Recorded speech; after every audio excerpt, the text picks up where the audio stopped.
Well, hey, good morning, everybody. It is Nugget of Truth time with Pastor Matt. It is Monday morning. I want to say, first off, thank you to everybody who was able to join us on Saturday night or Sunday morning for our reopening weekend.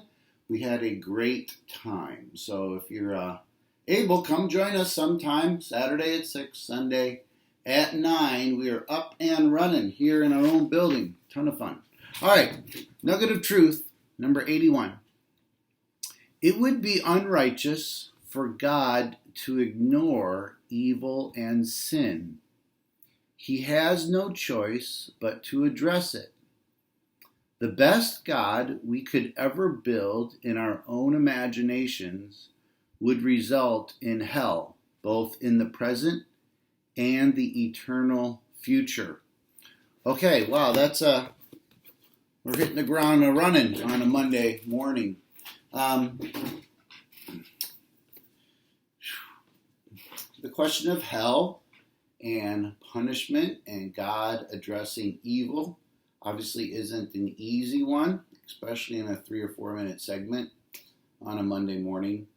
But go ahead and imagine what a perfect God would look like in your own mind, in your own estimation, that doesn't address evil.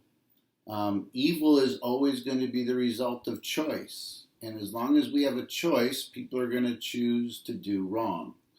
And that's the beauty of a choice. Nobody conceives a world or a universe where everybody is robotic without a freedom or a will. That world doesn't work. That's not a world you want to live in, where you're just a cog in a machine that has no ability to make choice.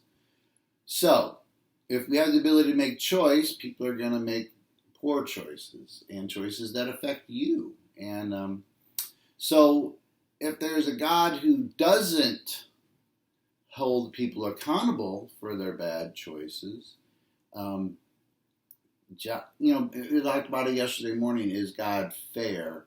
Well, God is just, and to label God fair, unfair is a hard thing for us to do, because then we're putting our standards onto Him, and as we talked about yesterday, that doesn't work out too well. But God has to address evil.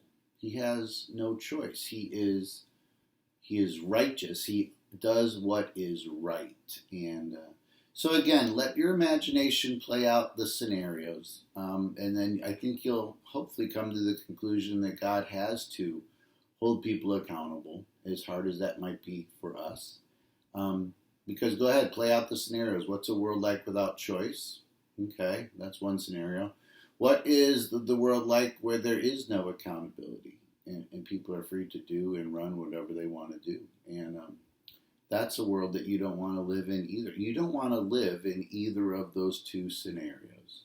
And so again, I think lots of times people might push back on the concept of hell or punishment, but they don't really think through what the alternatives would look like. So, all right, all that in 3.5 minutes. All right, take care. God bless. Have a great week.